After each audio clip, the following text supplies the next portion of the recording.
Hello, one and all, and welcome to the Losers Bracket semi-finals matchup of the three-digit World Cup. On one hand, we have seed 11, who is France, and on the other, we have Australia, seed 10. So you already know it's going to be an intense matchup. Hello, everybody. My name is gamicrayola, and joining me in the commentary booth is the lovely willwam. Willwam, how you doing, man? I'm doing fantastic, and yeah, as you mentioned, on paper, this is going to be a very close matchup, and I think also it's going to be interesting to see how these two kind of lower seeded teams perform on a pool like this. I mean, we have already seen them absolutely crush their previous opponents in their first losers bracket match. We saw Australia go 7-1 against Philippines and France 7-1 against Austria-Hungary, and these two teams have been putting up some pretty amazing scores on some of these maps, right? Some of them even on par with some of those top seeded teams. So I'm very interested to see two teams of this caliber play out.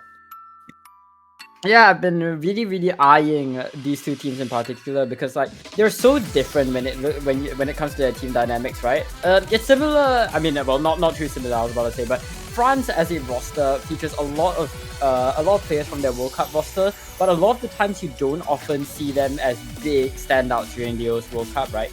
But however, the same cannot be said in this World Cup. France has gotten a absolutely incredible series. They beat the two-time champions in South Korea all the way in round of 16, and ever since then, in their later round, they did lose against Chile, but having crushed their seed 16 opponent, Austria-Hungary, I think they're in very good shape.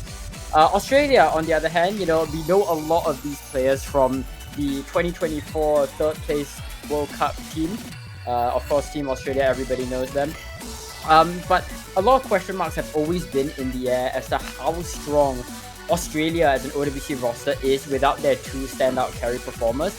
And the thing about this team, this roster from Australia, is that they feature a lot of those additional players. They feature players like Zintex, players like Sayo, Xaver, Parla, who, don't really get a lot of the limelight when it comes to the World Cup stage because they're constantly getting outshadowed by, Mr. Emrek and his secret box as well. So this three-digit World Cup, their story during this three-digit World Cup has been one of a lot of identity building, I think. And now that these two countries are meeting, well, I'm going to be very interested to see how it goes down. Right? You have this French 3WC roster who are, typically the standouts of their OWC rosters, and you, on the other hand, have Australia, who's sort of fighting for their identity in what has known to be the third place curse of OWC for the past 2 years. So that one, I think we're gonna get into our bans. And yeah, we see some pretty expected bans come up from both sides. I think these are the exact same bans we saw last match. France going to be banning out the DT1 and DT3. I mean, Australia has just been immense on this entire DT pool, so no surprise to see a country like France wants to take those out. And meanwhile, Australia are going to be banning out the No Mod 2 and the Free Mod 3. Pretty different maps, all things considered, but not too surprising, given that, No Mod 2 was certainly one of Australia's weaker maps in the qualifiers pool, which is sort of similar here, right? It's a very flow test. And France also performing very well on that qualifiers No Mod 2. And taking out the Free Mod 3, taking out the gimmick, honestly, just kind of expected. I mean, Australia are going to be leaning into the mechanics more, and they just want to take out those gimmick or control-y picks, I think. Yeah, I think this is gonna probably be a typical story of control versus mechanics. And I think Australia is definitely the country that wants to beat into as many mechanics as possible, right? I mean, this is the SR where, they're past the qualifiers SR, so the skill cap is definitely going to start playing a pretty big role in determining their scores down the line, right? Because in the past, maybe your DT1, maybe your No Mod 1 was pretty RNG given how it was so accessible, but we're getting to that point in the tournament where accessibility, there are a few question marks when it comes to accessibility. And yeah, France, as you mentioned, right, but when France taking out DT1, DT3 in particular is a big one.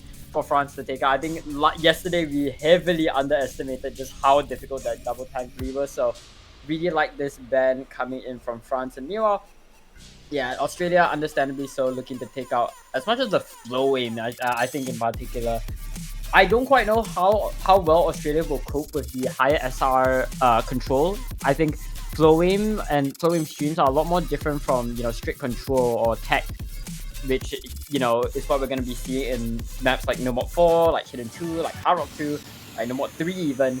And yeah, it's going to be interesting to see whether Australia can cope with this kind of with this SR's tech/control pool.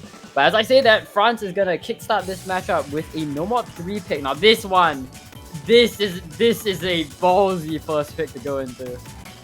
Yeah, I mean, this map I think has been very diverse in terms of scores. I think it's one of those maps that's quite accessible to a lot of the teams in the semi-final stage because, it is very short and just not as challenging, I think, as a lot of the other maps in this pool, but it is one of those maps where if you find a miss in the middle, it can just tank your score so hard, right? We've been seeing a lot of very high team scores on this map and a lot of slightly lower team scores on this map. Both teams did end up playing this yesterday, France getting a 1.8 mil and Australia getting a 1.6 mil. So on paper, France should be favored on this sort of map, but I think with a map as volatile as this, I think the score could flip either way on a first pick like this, which I totally agree with you. It is just such a ballsy first pick for France here. Yeah, and I like to add on, if you look a bit closer into their scores from yesterday, you realize, right, if you evaluate all three of the combos from each of their teams, you notice that their maximum combos are very, very similar. Sasuke matches Pala, Sayo matches Thunder, Musty matches Zintex, and they go 700 combo, 500 combo, and around 400 to 300 combo. Higher end of 300 and low 400 for their last player. So in that aspect, it like all roads point to this pick being very, very dicey at the end of the day. Really, the only thing that you can compare is the abundance of good accuracy from France. I think even in their lowest score in Musty from yesterday's match, Musty got a 98% act compared to Australia, who I don't believe got a single player getting above 98 and having only one player hit a 97% accuracy. So at least from an accuracy standpoint, I think that's going to be the main plus or the main advantage for France going into a pick like this. But then again, we're not even thinking about the combos, right? Carry performances are going to be very important here. And unlike longer maps, say the hidden one at 5 minutes long, it's a lot easier to carry when the pick is so short. But without further ado, let's jump straight into the Seed 10 versus Seed 11 highlight match of this week of 3WC. Just getting to the No Mod 3 now, and we see what this map is all about. All that cursor control, these flowy patterns, and it catches a bunch of players out. 2 combos off the side of France, and Sayo on the side of Australia with an early break from Zintex. So right now, Australia has that combo lead going past this first of the map, but it's just all about how far these full combos can take it, really. Oh yeah, that's right, and France are just dropping like flies, right? It was Thunder and Musty, and now it's Satsuki as well, another one to add to the total. But meanwhile, Australia having 2 FCs to their name. I mean, 1 FC, seeing as though Zintex found that early miss. But as it stands, the scoreboard opens up and Australia is in a fantastic position going to the second half of the map. Pala with the FC, Sayo right behind them to push that scoreline even further with that recovery combo. And meanwhile, France, I mean, what do they have? They really only have Thunder on the recovery, but it's getting completely outmatched by Sayo right now. And as you move into the last sections of the map, time is running out.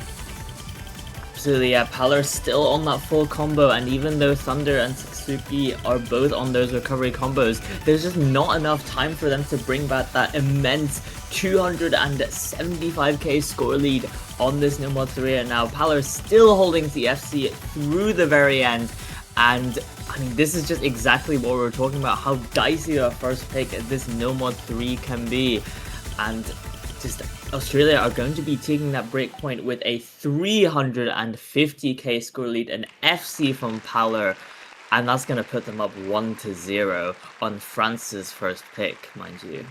Yeah, and the thing is, on paper it looked good, but this is a 200k underperformance from France, and I believe, what was it? A 300k improvement from the Australian scoreline, comparing the results from this instance of Nomad 3 from the previous instance of Nomad 3 yesterday. So it just goes to show, right? On match this short, the scoreline is very, very volatile, and your individual performances on the map is gonna be a lot more important. But it's gonna be an early first pick burned, and it's gonna go in favor of Team Australia. France gotta find somewhere to make it up, but it's going to be difficult, especially considering Australia likely has a lot of comfortable picks because they have the entirety of the tapping pool still open to them. Absolutely, yeah. I'm really just eyeing that DT2 right now as a first pick from Australia, right? They got 2.5 million team score on that yesterday. Meanwhile, France only getting 1.8 million. So just goes to show the level of comfort that Australia have on these tapping maps. And really, I'm just expecting them to throw out this DT2. And as you mentioned, they just have so much of the pool to work with. I feel like Australia, just being the tapping team, as the tapping team, tapping is always a very abusable skill set, and I just worry that France is going to run out of picks very fast, right? They burned that number 3, and compared on the maps that they both played yesterday, there's nothing that's really abusable for the side of France, which makes me quite worried early on. But yeah, Australia gonna be going with that expected DT2 pick. Yeah, okay. I think this DT2 pick is gonna be very important in signaling the trajectory of this matchup, right? There's only so much that we can know looking at their previous scores. But once we see how these teams perform on the double time too, it's going to be very clear to us whether France even have a chance or if they're competitive on the double time. We sort of saw this with South Korea when they went in for the free mod 2 pick yesterday, where it showed as though even though South Korea wasn't that favored on the tapping, they could still play the tapping, and that's what eventually led them to getting the tiebreaker via that DT2. So yeah, this DT2, probably the lowest, if I'm not wrong, yes, it is the lowest BPM speed map in the pool. About 7 BPM slower than the Nomad 1 and about 20 slower than the free mod 2. So in terms of accessibility when it comes to the tapping, as far as that's concerned, this is the most generous map in that aspect. On one hand, it's nice for France here, given how this is their first tapping map. On the other, if they struggle on this, it's gonna be very difficult to make any cases for them going into the rest of the tapping pool. Yeah, and I think especially when you're going such a strong tapping team like Australia, I think it's just a matter of whether you can fend for yourself, right? It's a battle of survival on these tapping maps, because as you mentioned, if France just struggled that badly, then that entire tapping pool is going to be 3 points for Australia, and they can just make up a very build up that momentum that will probably end up winning them this match, right? So, I mean, I think Australia is just so on paper favored to win a map like this, but we just have to see if France is able to do anything on a pick like this. Yeah, it doesn't help them that the only point that France lost in their matchup against Austria-Hungary was on the Nomad 1, which was a 240 BPM speed/tech hybrid speedy mech tech map.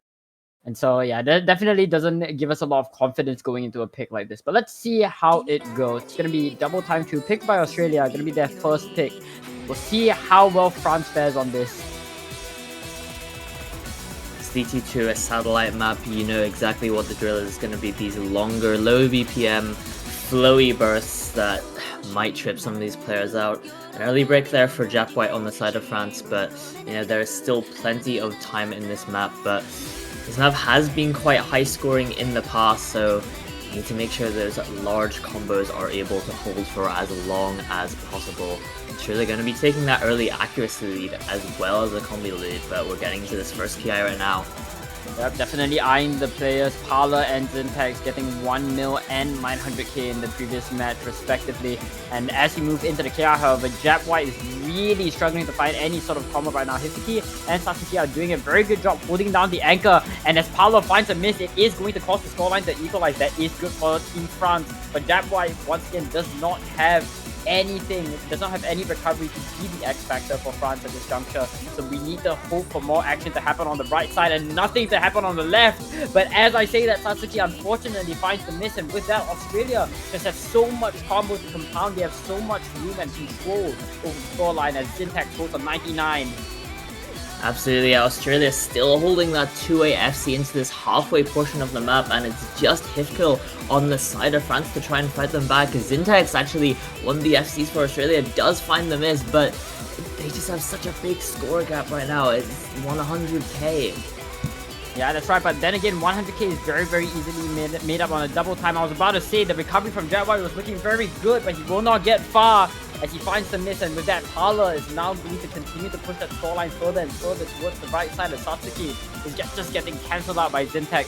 For what it's worth, Hifkill is still making things competitive. You know, last quarter of the map, 135k is not impossible. It's not unheard of to make up this kind of score difference, but Xavier has to go down now, and as the break opens, this is where the nerves start to kick in. Hifkill does have the accuracy advantage over Xavier in this juncture, and Xavier was the lowest scoring player from yesterday, so we'll have to see if the consistency trips him up at the last second, but misses clean the bottom of France right now, and Parler might find a miss, and Xavier now might find a miss, but is there going to be enough time? That window of opportunity is shutting and it's closing so incredibly fast. Hifkill is racing all the way to the end. Last burst come in, but unfortunately that was just not enough.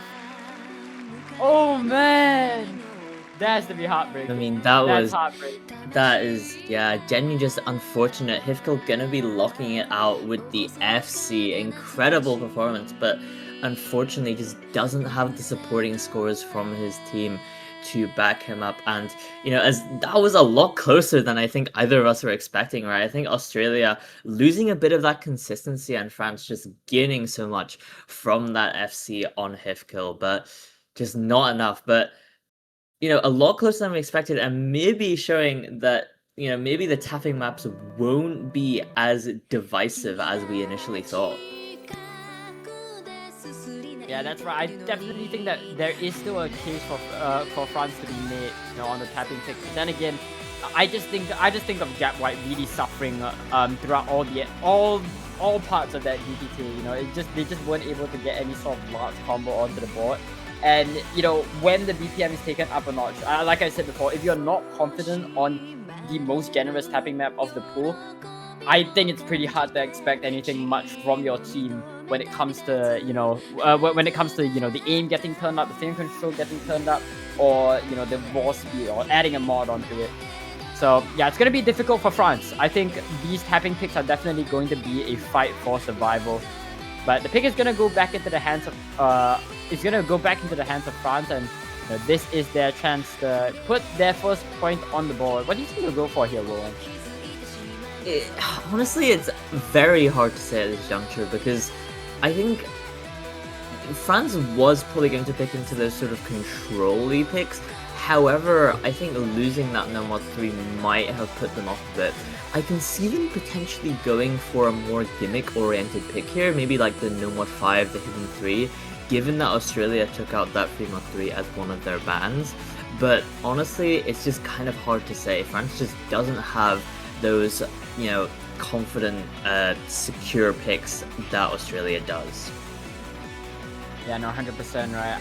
I'm actually very interested to see if France decides to move into generic aim instead of the control at this juncture, right? They might have banned out the DT1, but they still have the free mod 1 and hidden 1 at their disposal, so might be interesting to see if they decide to go into those picks. But no, they in fact decide to move into No Mod 5. This is the hyper precision pick of the pool. I'm very excited to see this one.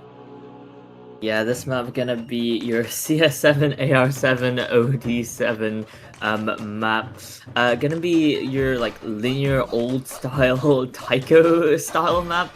And you know, this map I wouldn't say the AR7 makes it too bad to read by any means, but I think there's just a lot of wide aim that when you combine it with the CS7 is just so hard to be consistent on in match.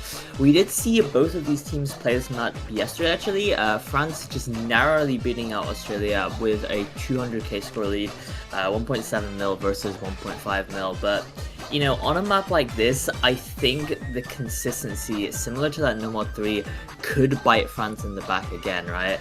So I'm a little bit worried at how this one is going to play out, but I think, you know, it is the only map which France was, just on paper from previous scores, better than Australia on, so I think this makes sense as a pick.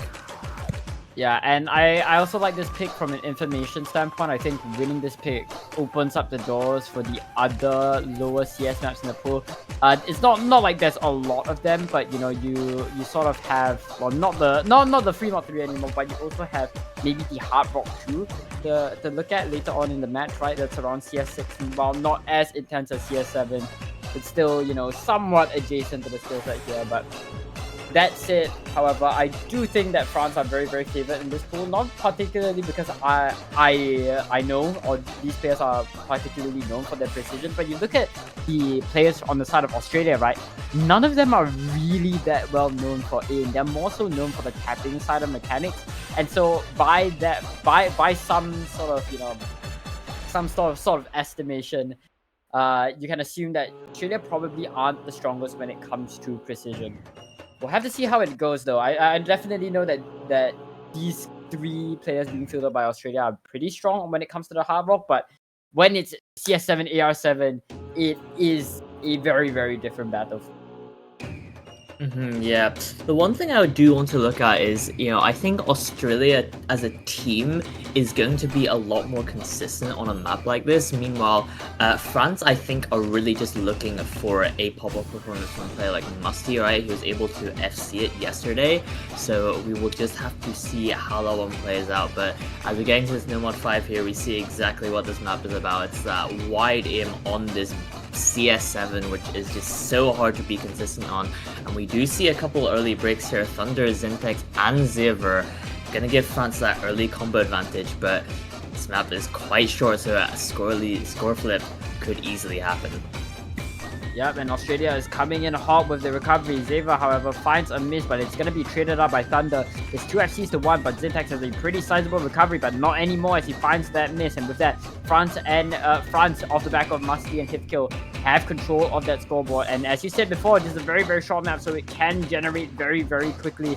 But Hipkill finding that miss is going to slow the bleeding. Now it's all going to be about the recoveries, as Xaver and Zintex are now slowly but surely rebuilding. And for what it's worth, Musty cannot afford the drop at this juncture. 30k in favor of France, but it's looking to move ever so slightly in favor of the right side. And with that miss from Thunder, that's going to be just enough to give them the additional push, as Xaver and Zintex coming in hot with the recoveries going to the last quarter. Yeah, it's just a FC battle from Power and Musty right now, but Musty just doesn't have that supporting score from his team to be able to take this one back. Australia just looking so solid on this map. I mean, there's just not enough time, even if Power is able to find the break, and with that break from Musty, it is just a done deal now. Australia are going to be taking France's second pick with that FC from Power by 400k and taking them up 3-0, 2 break points. I mean, that's just really unfortunate if you're France, and I'm quite worried right now. Yeah, and I think you said it very well, right? Australia it's all about the consistent team scores all across the board for Australia. You know, you can talk about Parler's incredible FC 900k beating out Musties, but every single player beat out their respective counterparts on the other side of France. So, you know, nothing you can really do in that aspect. And with that, Australia now has 2 breakpoints in their heads, and they're looking to go for yet another pick to take the series 0-4. And the thing is, willwam, Australia has a lot that he could go into. Yeah, I mean, I'm gonna be looking at that free mod 2 to probably come out. Australia it's just a raw shred map, right? So I think Australia's gonna be very favorable on a map like that, and they did beat France's team score by a whole 300k with much better hack as well. So, I just think that's a very expected play, and there it does. It comes out from Australia. Yep, understandably so. I think this remote 2 pick makes a lot of sense. It's a rate edit. It's a speed edit. It's a rate edit. It's a map that clocks in at 258 BPM, so it's very, very intense tapping wise. And in case that wasn't enough, we have to throw in the mods as well into the mix, just to throw an additional boom to these players when it comes to their consistency. Nothing much more to say about this map, honestly, willwam. I think what I can say about it is that, unlike other speed checks, unlike your conventional spread maps, this map isn't too. This map features more burst than it does like solid speed. So in that aspect, it is a bit more accommodating for players, but I really don't think it's that much more accommodating for them. The main point of contention, however, for this kind of pick willwam, right, is that Australia can field 3. I don't know if France can say the same. I mean, yeah, Australia obviously are going to be sending out just an incredible roster here, but I think, France, I don't think won't be able to field a roster for this, right? I think last time they sent in Jap White, Satsuki, and Hifkill, all of which got pretty reasonable scores and combos, mind you. So I don't think they won't be able to play this map necessarily, but I think Australia is just going to be a lot more comfortable, right? You can see from the accuracies last match, they just had much higher accuracies. Meanwhile, France, sitting down at the 94s, possibly like losing stamina at the end type of thing. Yeah, no, 100%. Well, I have to see if they even get to that point, right? Last time we saw that the stamina, that stamina element was what really cut South Korea off at the very end. So that could be a point of contention to look at. We're seeing the respective speed players from the side of France funnel in, and meanwhile Australia is going to bring in Sake for their lineup alongside Zaver as well. Zintax has just been here for the entire time, and Zintax has just been so huge for Team Australia. He's just in for everything. With that, here come the mod lineups. It looks like Australia are actually going to take an overmod with both Zintax and Sake both taking the Hard Rocks. No surprise that Zaver and Jap White are on the hidden. But with Hifkill on the Hard Rocks, I think he's going to round things up for that France roster on the No Mod Anchor. We'll have to see how it goes. Let's go. 258 BPM speed shred map on 3 mod. I mean, Australia did overmod last time and it did work out pretty well for them, so no surprise to see them do it here. But yeah, as we get in this 3 mod 2, you see what this map is all about. It's about that 258 BPM shred. I think it's going to take quite a while for us to build into this map, right? It's going to be about mainly that stamina element that trips some people halfway or near the end of the map. Right now, everyone is just looking so solid. France actually going to be the one taking the early accuracy advantage. Yeah, surprisingly so. You'd think that the country with more comfort would be the ones holding the accuracy lead, but Jap White finally coming into true form. I mean, the highest accuracy in the lobby, 99.6, is very, very admirable. I mean, Zintax is beating them out with an 8% ag on the Hard Rock, no less. So, I mean, my hats off to Zintax, but honestly, going up against Zintax, losing an ag battle, what can we even do? We're moving into the next speed shred section, and we're hoping to see more action come out from across the screen, but as it stands right now, both teams refusing to give their opponents any sort of advantage. They're not giving them any sort of leeway whatsoever, but Satsuki finds a miss at the end of their KI, and that's going to spell disaster for the scoreline. Now Australia have 3 FCs to play around with. Oh no! That is absolutely devastating for the side of France, just missing at the end of that section as we get into the next third of the map here, and now Australia have those 3 combos to run freely. Satsuki's going to be combo capped, which is just not good for the side of France. They really, I think, rely on that combo game if they wanted a chance in this map. But as stands right now, everyone else just looking so solid, and Australia going to be taking that score lead by only 65k, mind you, but not good at all. This is where the map builds into more finger control, and here's where your stamina really begins to get eaten, right? You need absolute comfort, absolute consistency on 258, and you need the control over your fingers in order to cope with this section. And it looks like it has gotten the better of Sage, as he's going to be the first one on the Australian side to find a miss. What it's worth now, Sasuke is the X factor. He is the recovery that is key for France to bring the scoreline back going into this last quarter of the map. Egg drops are coming in from all across the screen from every single player, but it's not going to be enough to throw any sort of wrench in the plans of the French. As of right now, the scoreline is not moving fast enough. They need to see more action. They need a higher accuracy on the board. And I mean, I say that, but look at Jab White holding that 99.7. He's the main reason why France is still in the game. But with a bunch of egg drops coming in from Jab White, he dropped below that 99% threshold. And as you can see, the scoreline instantly moves back into the hands of Australia. If you want to see France take this point, we need to see another miss. Absolutely, we need to see that miss come out from the side of Australia, No! but unfortunately it's Jap White for the side of France to fall, and with Australia still holding the two-way on Zintex, and they were a full collapse from the side of France at the very end there.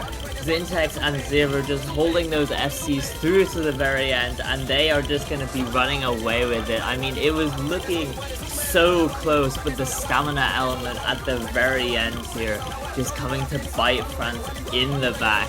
And Australia still holding those two is going to be improving their score from yesterday up to 2.6 million. I mean, that is just... I mean, whoa, what do you even expect from a team like Australia on just a shred map like this? Yeah, this kind of pick is it's just labeled with Team Australia's name on it, right? This is their pick. This is their guaranteed pick. And so it's no surprise that Australia had such a commanding lead on this remod too. Definitely one of those picks where if I was France, I'd just look at it and go yep, you need to go next, and then just move on. It's really hard to expect any team coming out against Australia when it comes to attacking. This is a very good indication why.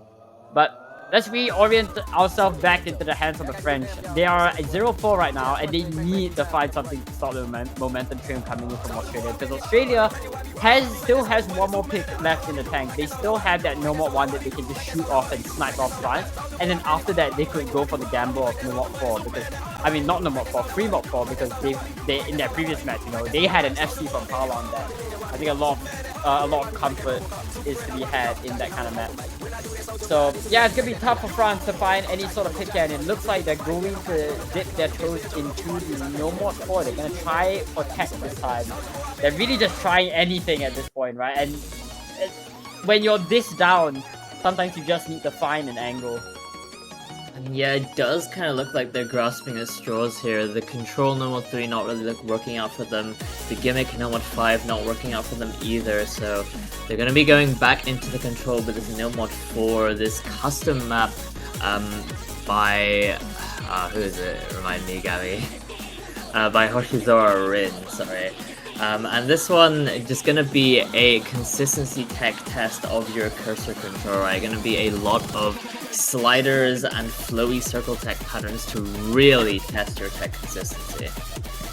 Yeah, we were talking a little bit about it. We were talking a little bit about it before yesterday, but this map is one of those maps that have a lot of up and downs when it comes to their difficulties, right? When you get into the KIs, it spikes very, very high, but in the off KIs, it's a lot more calmer. So a lot of how high your max combo will be during this map is about how well and exactly where, if you do miss, where do you miss during the KI. If you miss at the beginning and manage to hit past the rest of the KI, that's going to be a lot better than if you were to sort of miss in the beginning, in the middle or the end of the KI.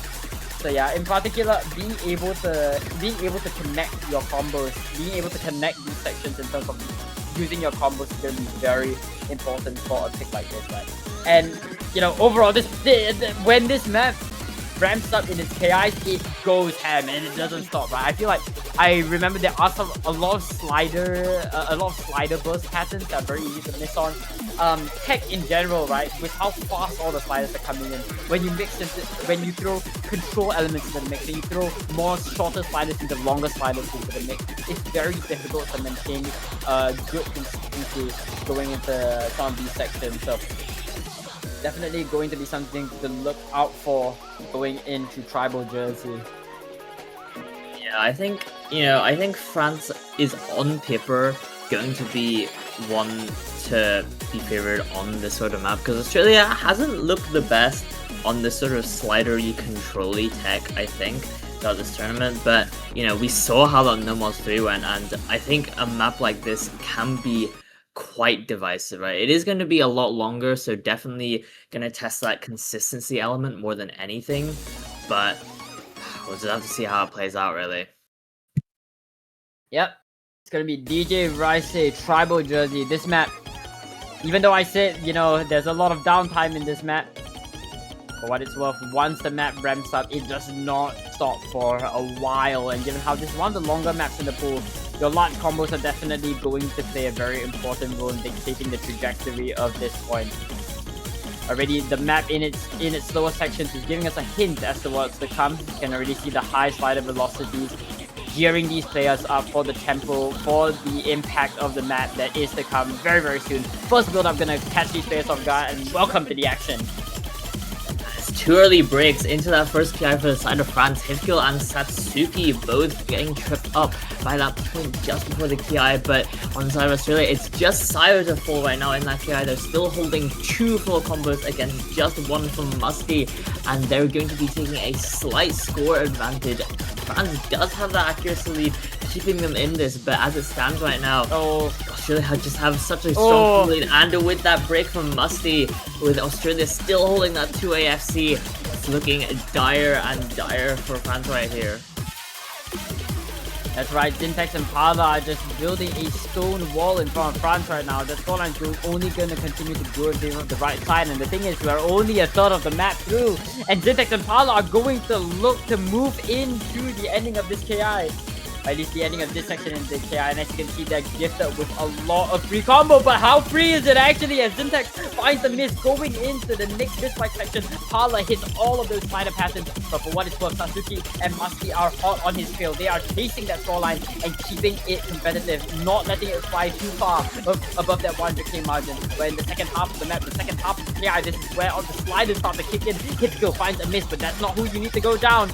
For what it's worth, Syntax is now having some additional combo over France, but France loses all of their steam as we move into the end of the KI, as Satsuki and Musty both find their misses. Meanwhile, Parla, so much free combos to gain. I mean, yeah, this map just rewards you so heavily if you're able to hit through these KIs, and Parla is just still uncontested on that full combo, 2/3 of the way in the map. I mean, there's just really nothing France can do. They had a full reset into the end of the second PI, and even though they might try their best, I just don't think there's anything they can do against this full combo as we get into this final PI here. Yeah, that's right. We're moving into the final KI, and it's not even close for France at this juncture, right? Australia just have complete control over this scoreline. Sayo and Syntax are holding such a large recovery, and Parla finally goes down, but that was about a 1.6k combo on his side before he went down. Such a monumental bout of damage dealt to the scoreline moving into this last PI. It doesn't matter now how much Sayo or Syntax or Parla find misses, because it's just a done deal.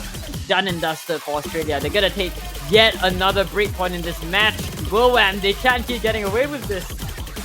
It's just looking just dicier and dicier for the side of France now, losing 3 of their opening picks, and Australia going to be taking it up to 5-0. I mean, what do you even do when you're in the shoes of France, right? Australia has another safe pick, probably like Nomad 1 or whatever, to send them up to match point, and then what do you even do, right? Like, you're really just at the mercy of Australia here. Yeah, 100%. I think Australia, and one thing important to know is that Australia has sort of cut off all avenues of attack for France. They've denied them on the gimmick. They denied them on the high CS gimmick. They've removed them on all of the tapping. They've removed them on the alternate, and now they are targeting the tech as well.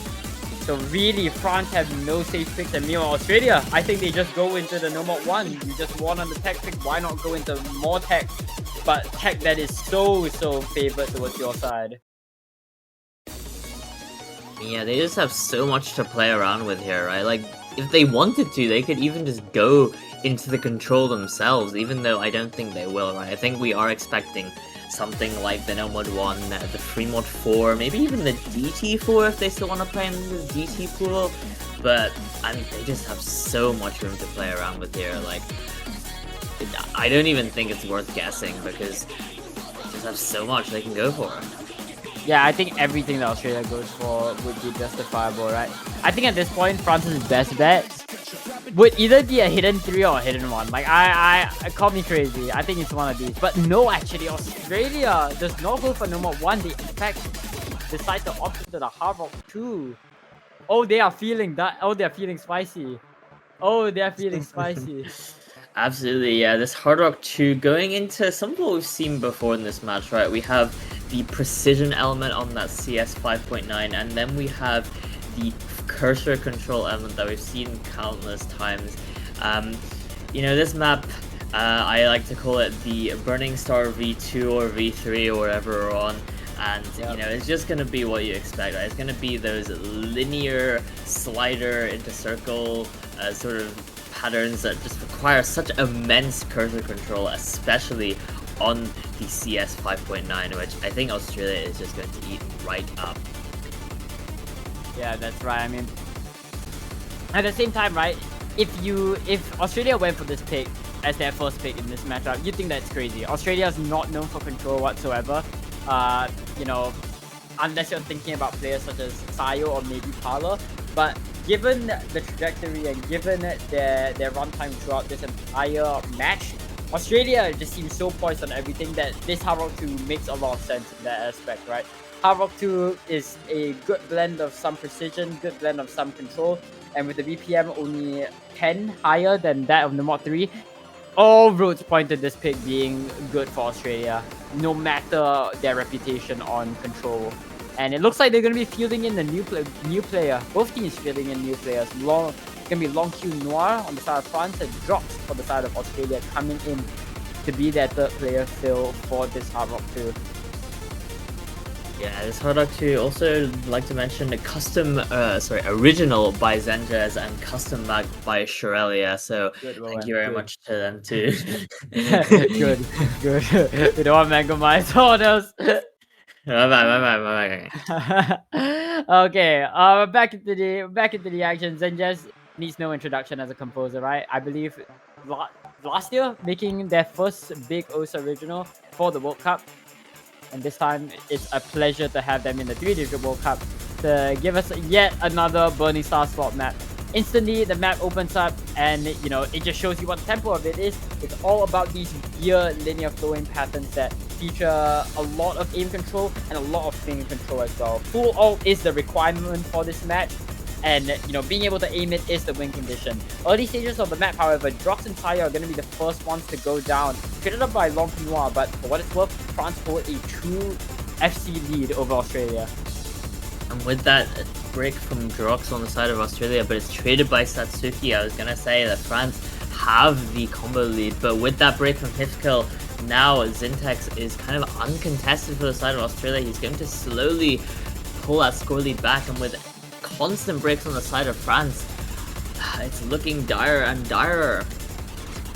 Yeah, it's looking very, very rough as all of that combo lead that they seem to have generated at the start just being lost in an instant. Zintex does go down, however, and that's going to stop things from moving too far, but we're already halfway through the map, and Australia are okay man, do not.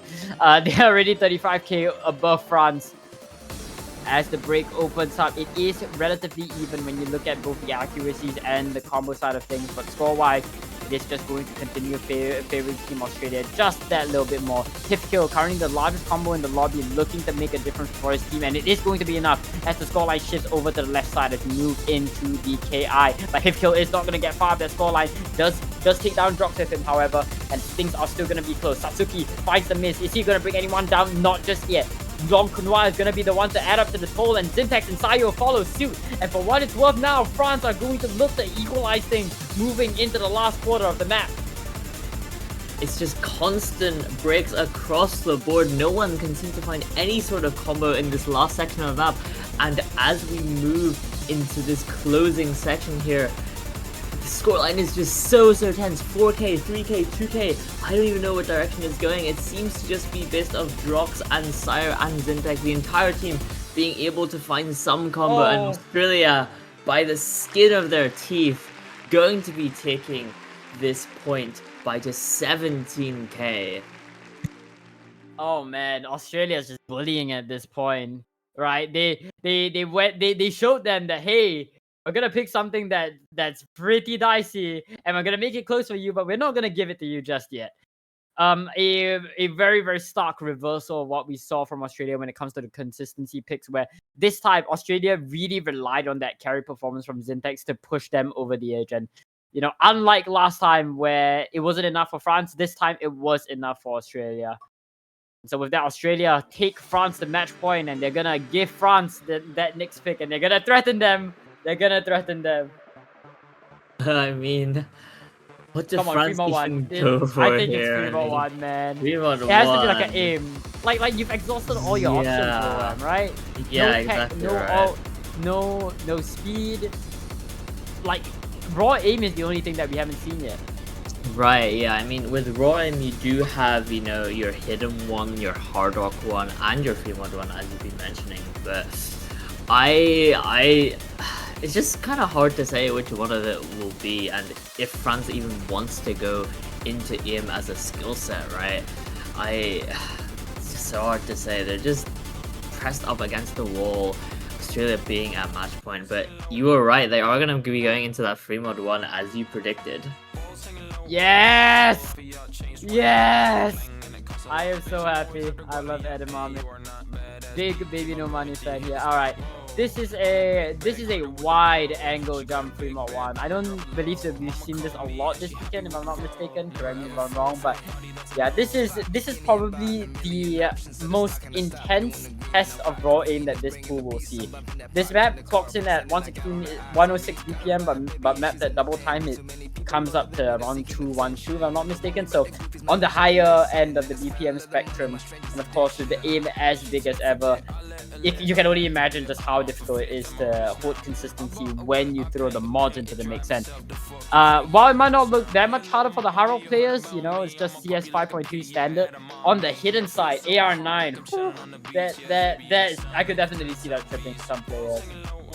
For sure, yeah. We did see this one get played in Hong Kong versus Chile, which, mind you, are Seed 2 and Seed 3 respectively, and their team scores were only down at 1.2 and 1 million respectively, so just goes to show how hard it is to get a good team score on this map. Those hidden players especially struggling, both getting the lowest score from their teams. And I mean, it's just because of that XL decel spacing that just makes this map so hard to be consistent on the hidden, right? So hopefully these two teams can just find a way to break into this map. That's right, and I mean, they have to do it at this point. Every point from this point on is a fight for survival for France.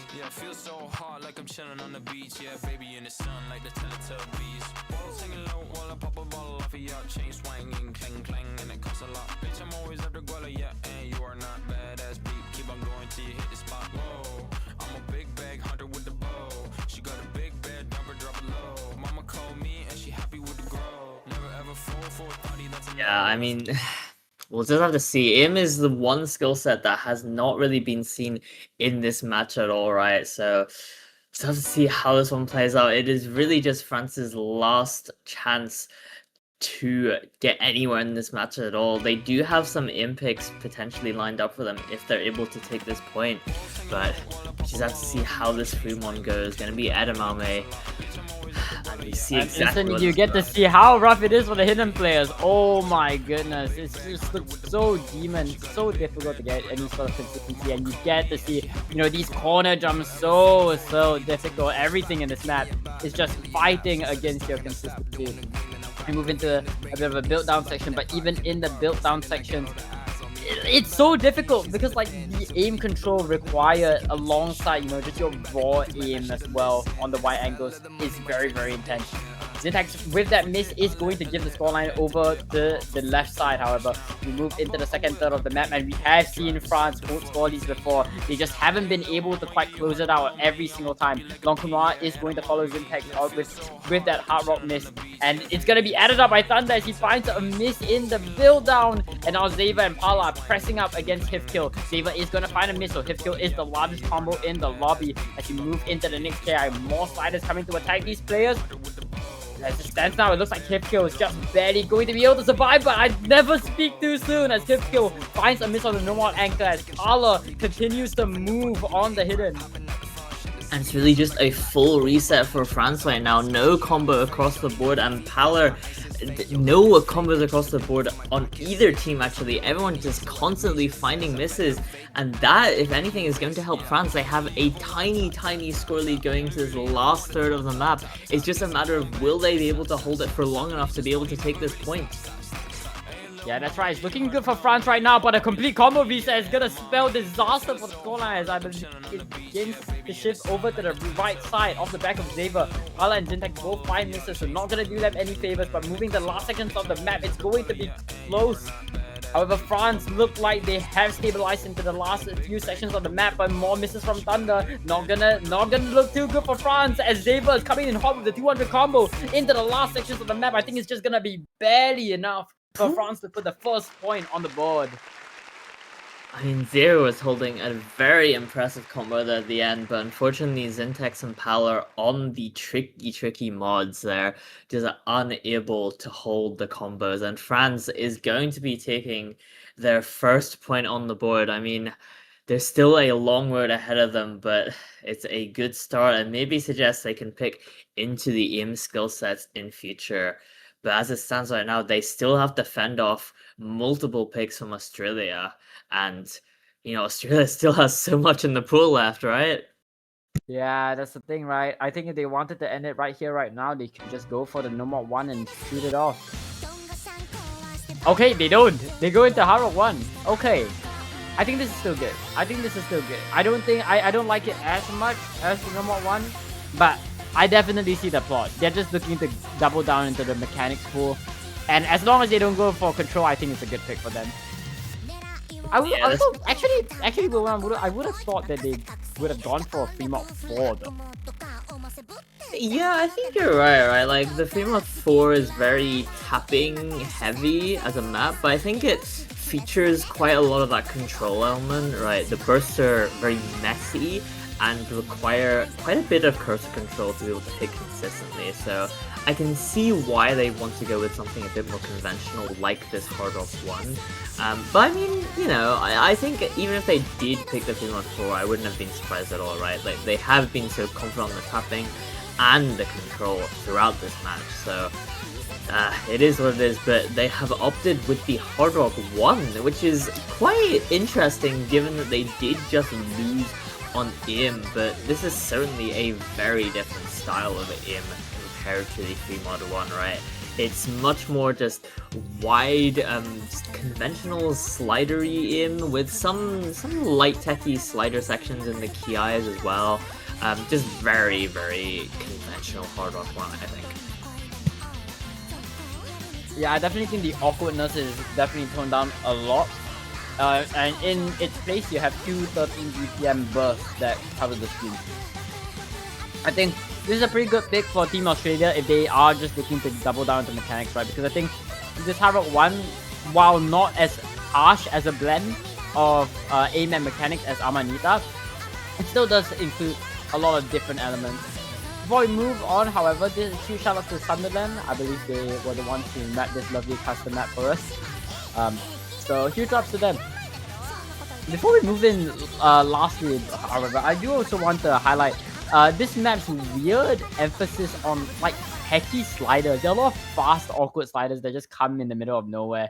Or, you know, they're littered throughout the KI, so we're definitely gonna see a lot of them later down the line. So I am interested to see if anybody gets tripped up by the high velocity sliders in this map. Yeah, here we go. Hard Rock 1, Australia's next pick.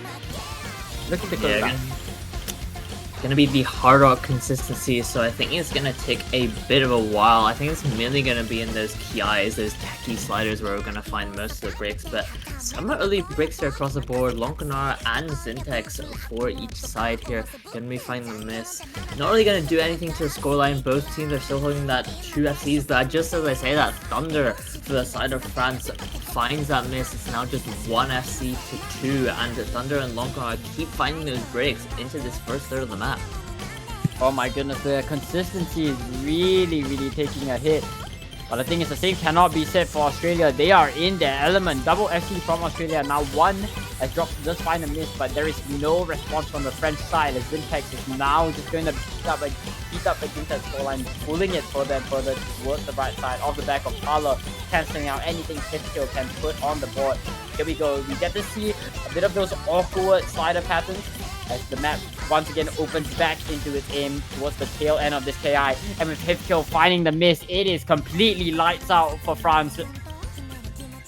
Zintex may find that break for Australia, but Hipkill, your largest combo on the side of France, finding a miss, that is really just not good at all. Paler is still uncontested for the side of Australia, and they are just going to keep building that score lead. There's still plenty of map left for France to potentially make a comeback, but as long as Paler still holds that combo, there's just not much that France can do at all. They just keep finding misses as we get into the second PI here. Yeah, it doesn't matter that Australia lost their combos in Paler and Zintex, as it's just getting traded by a magnitude worth of combos from France, right? Lonkonar and Thunder both find misses, and stagnation is only gonna favor the team with early game priority. Drox is just escorting the scoreline further and further to the right side as we move into the second half of the map, cancelling anything that Hipkill can muster. The zigzag patterns come in. Is it gonna trip anybody? Lonkonar is the only one to go down, but the big combos are still intact. But even if Drox finds a miss, Hipkill cannot afford to miss at this juncture as his team continues to crumble beneath him. Yeah, it's just Hipkill, like, as a lone soldier against Drox and Zintex. Drox may find the break, and Hipkill falls right behind. And now it's Zintex on the largest combo at just 300. But Australia just has that 150k score lead that France needs to take back, and they are just running out of time as we move into this last section of the map. Yeah, we're rushing into the last quarter right now. Lonkonar and Tuan Thunder seem to have finally found their combos going into this final break. But willwam, it's a 200k score lead on a 3-minute 33-second long map. I think it is too difficult for them to run it back, right? Especially given how Zintex is just staring down at them with that 400 combo recovery. Largest in the lobby, moving to this final KI. Lonkonar just cannot hold it. The first one to go down into the KI. The biggest sliders are coming in. The biggest of these fast slider velocity sliders are coming to attack these players, but Zintex is completely unfazed, not to mention drops right there to cancel out any sort of attack. Zintex finds the final miss. It's not gonna matter whatsoever. With that, Australia take the series 7-1, sending France home. Not quite as sweet, but damn was that commanding. Australia, yeah, as you mentioned, gonna be securing their spot in the finals weekend and sending France home very confidently. I mean, that was just an absolute bloodbath from Australia there, just winning breakpoint after breakpoint and just winning in such a dominating fashion. Just incredible stuff from this Australian roster, really. Yeah, no.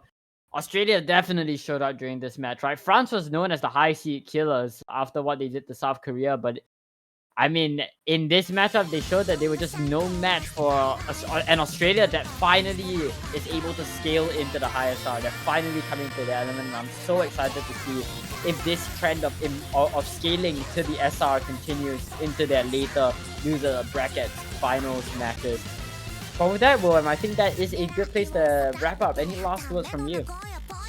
Not really. I'm just quite excited because, as you mentioned, yeah, that scaling is really going to benefit Australia. It's just a matter of how well they can do against those higher seeded teams. I believe they're going to be facing Canada in their finals matchup, so it'll be interesting to see how they do against that, but nothing more from me.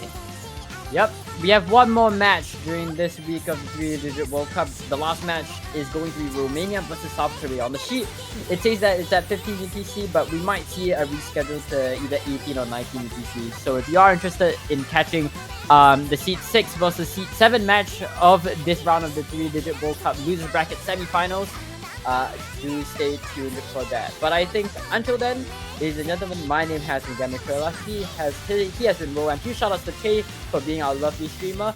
And this was the 3-digit World Cup. We will see you when we do. Goodbye.